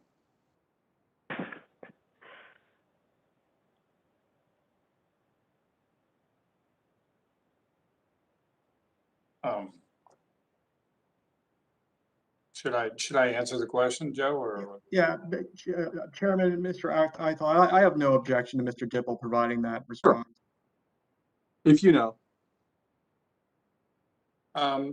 Specifically, I can't put my finger on one that had 90% in a floodplain. We do a lot of work in urban areas that are in floodplains, but regardless, I think the question is leading one to believe that we're increasing the impervious coverage and therefore this site has the potential to exacerbate any flooding. I think that's where the question is leading. However, I should point out that the state of New Jersey issued a flood hazard area permit. So they reviewed this in terms of not only flood storage and safety, but also stormwater runoff. And I think in my testimony, I maybe didn't go over the grading plan as much as I should, but we are providing a stormwater management system which will capture runoff from portions of the building and the parking lot and will reduce the runoff down to the accepted standards. So I don't believe that there's any detriment from this site from a flooding standpoint, and I think the DEP agrees with me. Thank you for the answer. Can you tell me how much impervious coverage there currently is on the site? Yes, I think I can. I don't know if I have it in a percentage, but we are increasing the impervious coverage by 6,037 square feet. So the site is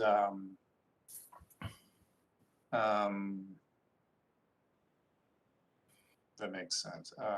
Yeah, the site is about 8,400 square feet. So it has the house, it has the gravel. I don't think we counted the gravel as impervious. That's why there's such an increase. So there is a gravel lot on the property, which is counted as pervious. So in that number, it's a little convoluted. Okay, so the numbers are a little convoluted, but just some simple math, 6,037 out of 8,400 is 71.8%. So the coverage is, quadrupling or more than quadrupling. Is that fair to say? Yeah, but we're not, again, the gravel parking lot, it's just the way, it's considered. Is that considered impervious? Well, technically the state's definition and the city of New Brunswick says that it's technically not, but whether or not it functions as impervious, that's a different story. So, yeah, I stand by the numbers if that's, if that's the way they're given, but I think there's more to the story, I guess. So this is a big change in terms of that number. It's going from about 20% to 90+%. It's a very small property. In a flood. Yeah, I think it's in a flood zone. We can say I think it's a very small property. It's a 8,400 square foot lot. So, quadrupling impervious, if that's what we say, is still a relatively small amount. Okay, and I think it was one of the other witnesses that said the water mostly would flow into the street. Is that your assessment as well? That the way that the grading is done is that most of the runoff in a storm is going to go into State Highway 27?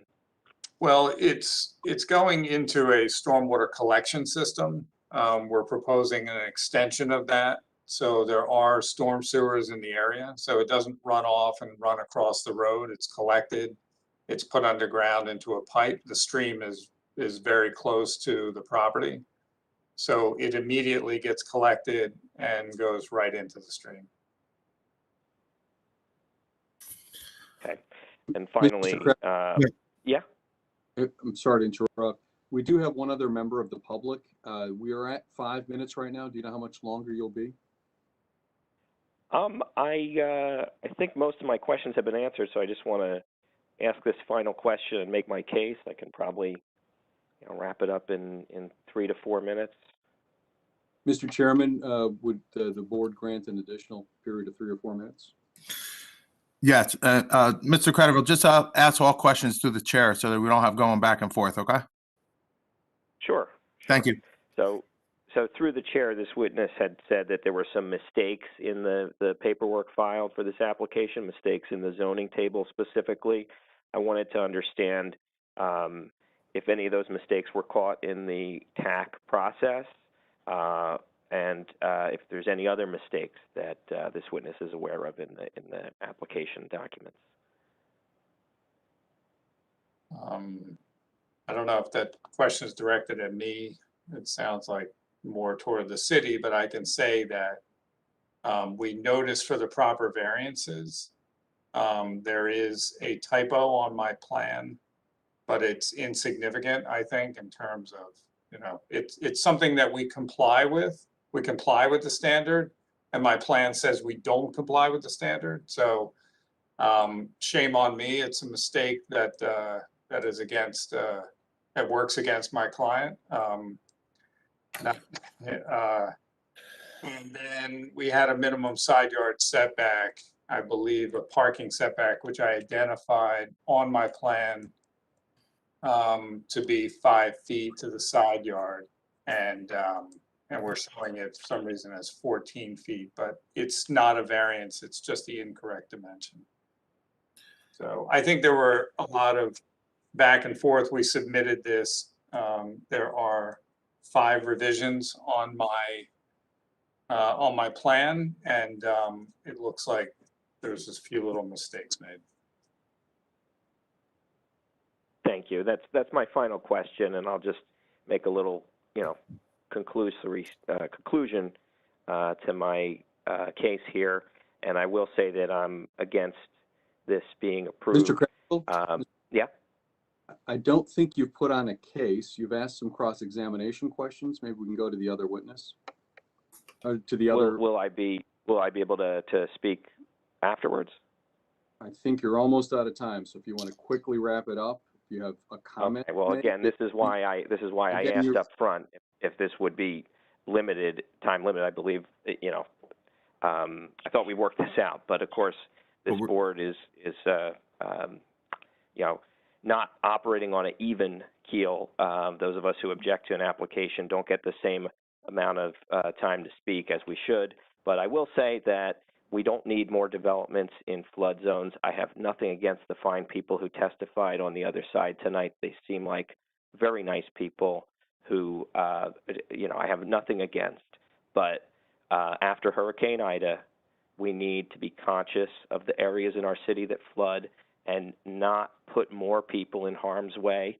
This is an area where I'm also concerned about traffic safety, and this intersection, as was mentioned in the testimony, this is going from a major highway to a you know, more of a neighborhood street road through New Brunswick, where we've seen serious crashes, we've seen pedestrians hurt, and we've seen a lot of Mr. Credible, you know, providing testimony. This was not introduced. If you have a summary based upon your cross-examination or the testimony that was provided. Sure. It's just hard for me to get all this on the record if you're going to limit me my time. So you know, forgive me for Actually, giving a little bit of perspective as the. It has to do with what you can and cannot provide in terms of commentary.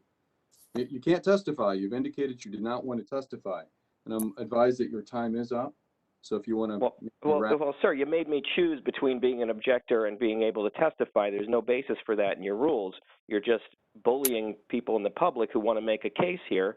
I've been able to make cases to land use boards before, and this is the only city where now that you've got more power because of COVID and because we're remotely, you're cracking down on public comment and the ability for people to make a fair case. And so all I wanted to say is that this intersection is in need of some serious planning, and just plopping and cramming a new building that's going to take up 90% of the land between the paved parking and the building. It's 90% coverage in an area that the applicants admit already floods.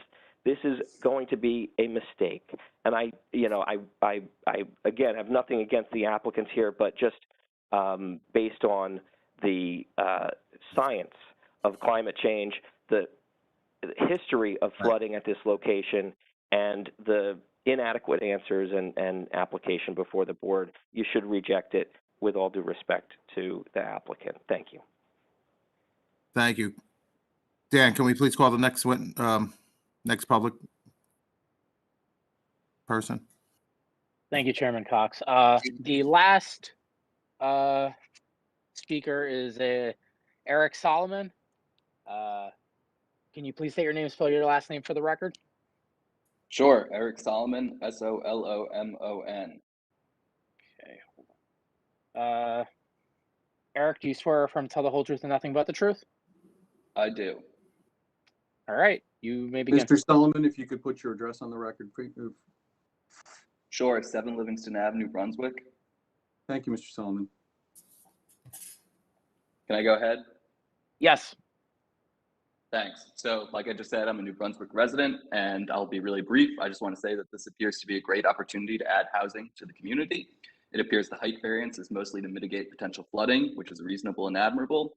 Most of the other variances seem minimal or even beneficial, like the reduction in parking spaces. Further, the building height seems to fit the neighborhood context, especially considering the recently approved proposed 50-unit apartment structure across the street. I'm looking forward to seeing this project completed and providing housing to new neighbors in our community. And I'll just conclude my comment by saying I wish there could have been even more units, but otherwise I applaud the developer for putting forward such a strong project. Thanks very much. Thank you. All right. At this time, I'd like to close the public portion of the meeting. Board discussion. Any member of the board have any comments or board professional have anything to say?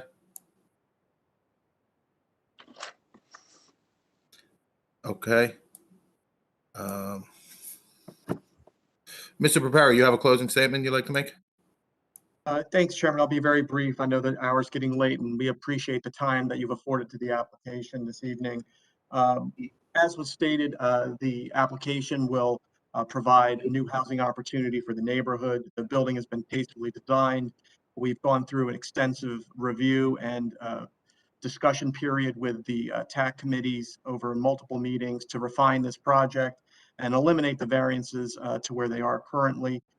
In light of the testimony of Mr. Kyle regarding the variances, especially the parking, the city is moving in a direction where this site and this proposal will be actually more in keeping with the vision that the city has for parking in this corridor.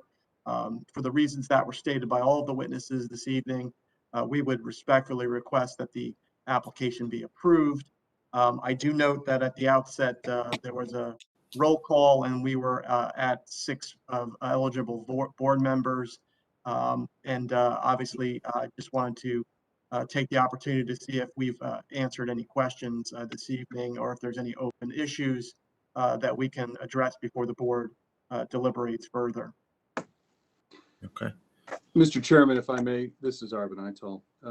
The applicant is entitled to have 7 board members consider the application and vote. I think that Mr. Preparo has indicated that he is ready to proceed today to a vote. Unless the board members or any of the board members that are present here today have any questions or concerns that would warrant bringing this back before a 7th board member, it would be appropriate for the board to act on the application today. Do any of the members of the board have any questions or concerns about the application? No. No. I think they answered all the questions I had. Same here. Well, Mr. Chairman, as the board has now closed the public portion and closing arguments have been made, it would be appropriate to listen to conditions if the board were to look upon this favorably, and then a brief board discussion and a motion. sure. Katie, can you please read off the board conditions? Yes, good evening. This is Katie. I'm Principal Planner for the City of New Brunswick. Should the board act favorably on this application, we recommend the following conditions of approval. Compliance with the terms of the City Engineering Report dated October 8th, 2021. Payment of a site performance bond in an amount reviewed and approved by the City Engineer if required. Submission of a site inspection escrow deposit for engineering inspection fees in an amount calculated pursuant to Title 1624-160 if required. Payment of all water and sewer connection fees pursuant to Titles 1304 and 1308. Issuance of a road opening permit from the city engineer if required. The applicant shall schedule a pre-construction meeting with the city engineering department in compliance with the terms of the Bignell Consulting Group report dated November 16, 2021. Planning review escrow funded for all anticipated post-approval reviews.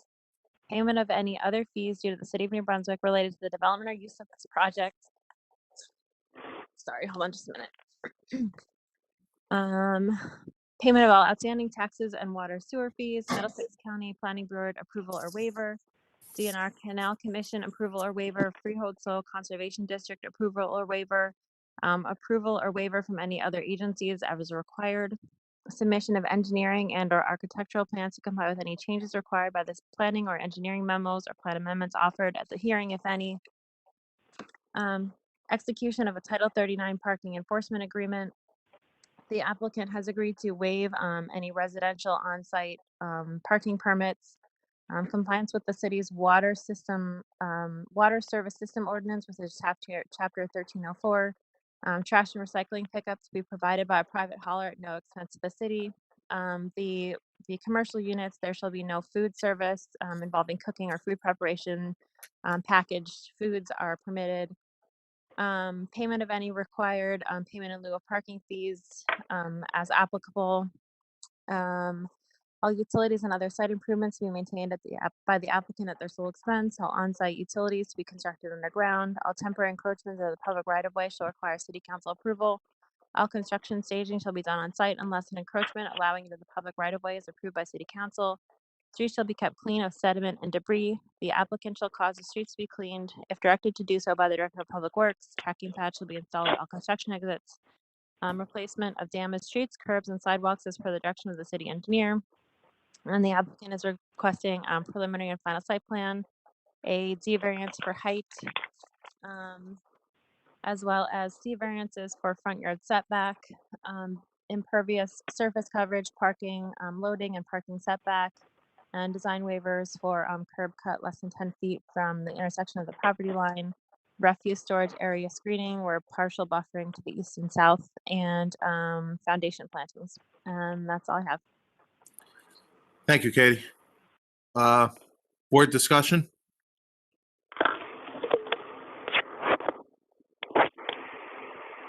This is John Zimmerman. I just want to say that I believe this is a good use for this property. Housing is always needed, especially in the Front Street corridor. So I see nothing but positive for this application. Hi, this is Nancy. I have to agree with John.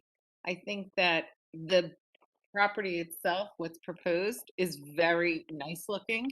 I think it'll look very nice coming around that corner when you're entering New Brunswick on the northbound side of 27. And I think that it's a very good use.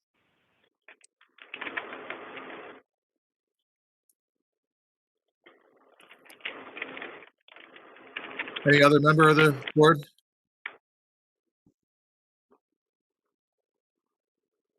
All right. Seeing none, do I have a motion? Hi, it's Nancy. I make a motion to approve. This is John Zimmerman. I'll second that motion.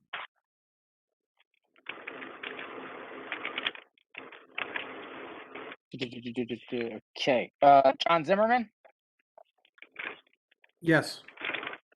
Sue McElligott, Yes. Carla Castaneda, Yes. Michael Belvin, Yes. Nancy Coppola, Yes. John Cox. Yes. Congratulations. Thank you very much. We appreciate your time and your consideration this evening. Thank you, All right. everyone. Thank you. All right, we'll move on to other matters of interest to the public. Dan, you want to open it up to the public and make a list if need be? Certainly. Once again, I don't see too many people on the call, so if there's anyone from the public who wishes to speak on this, well, not this application, sorry. Anyone who wishes to address the board for up to 5 minutes, please state your name and I'll put you on a list of speakers. Anyone at all? Charlie Cradaville here. All right, Mr. Cradaville.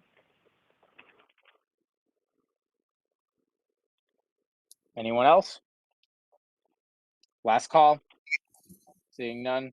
Chairman Cox, we have one registered speaker, Mr. Charlie Cradaville. Mr. Cradaville, please go ahead. Well, hold on. Nope. I wanted to clarify something. Arvind, since he was not sworn in before, do we need to swear him in now? For comment. Just want the clarity on that. Arvind? Right. I was on mute. Mr. Chairman, if you would indulge me for just one moment, I wanted to apologize to Mr. Cradaville because I interrupted him several times while he was speaking.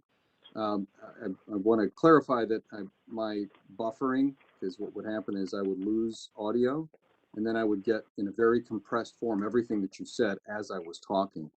Mr. Cradaville apologized for cutting you off several times, I think. I accept the apology.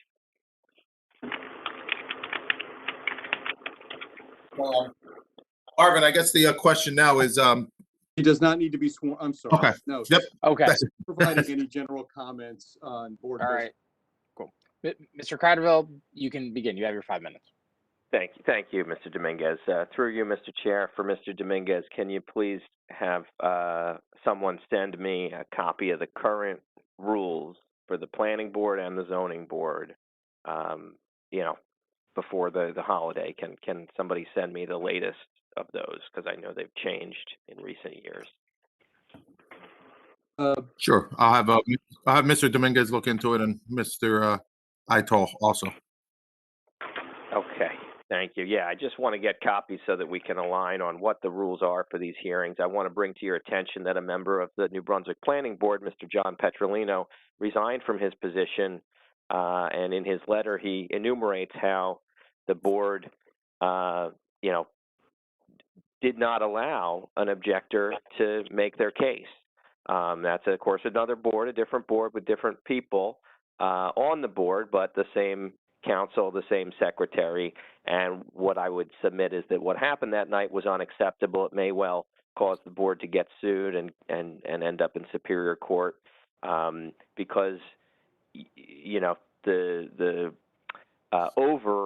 overzealous use of time limits has basically rendered hearings like the one we just had absurd, where 3 witnesses give testimony and then an objector is forced to, keep a tight timeline for their own questions of those witnesses. And, I think that, in my experience, getting the most information and facts on the record is what the fact finders should want.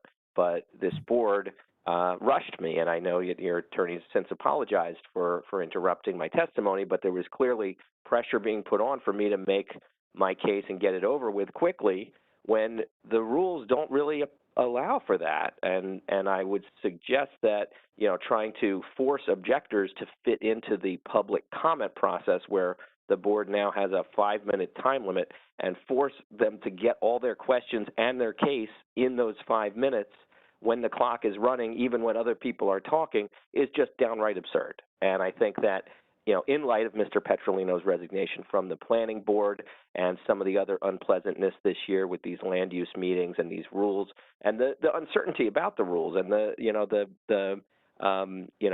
all the aftermath of it, I think it would be wise for the city to convene some kind of group to discuss what actually makes sense for these kind of rules, because what we're at now is just an absurdity, and I'd like to be included in the discussion. And I'll start by reviewing the rules that you sent me this week, and trying to make constructive suggestions. But I think what we're seeing is a really twisted and inappropriate abuse, where the people who come to object don't get the same opportunity that others get who support the application. And I think that, we should do a little bit to level the playing field and have a fair hearing so that we don't end up in Superior Court having matters, battled over simply because people weren't heard or because people didn't get their chance to ask their questions or make their case. I think that the limits are being imposed inappropriately, and and it's leading to worse outcomes. We should be able to ask all the questions we want and get all those answers on the record and make our case, and then you should get to make your decision with all those facts instead of rushing through it. I think that the city can do better for the residents of all opinions. So that's all I wanted to say tonight, and thank you for listening. Thank you, Mr. Credible. All right, we're gonna can I get to adjourn the meeting.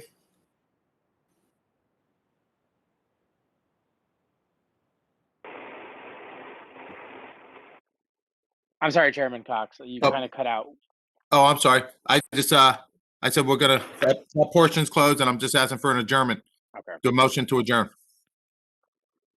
This is Sue. I motion to adjourn.